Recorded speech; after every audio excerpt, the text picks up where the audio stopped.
Please raise your right hand and repeat after me. The caregiver's oath. I do solemnly swear that I will support the standard of caregiving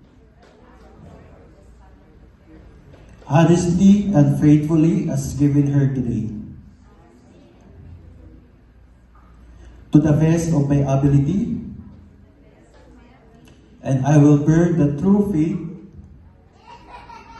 and allegiance to the same, in order to bring greater honor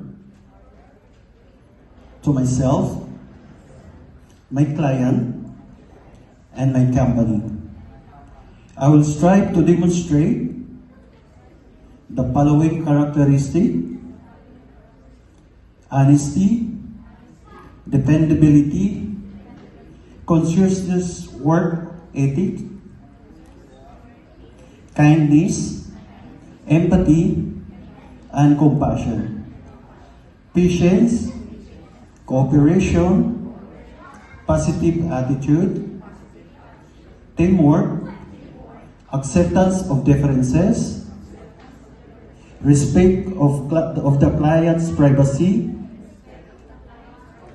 and confidentiality, respect of others, myself, and personal property. I take this oath freely,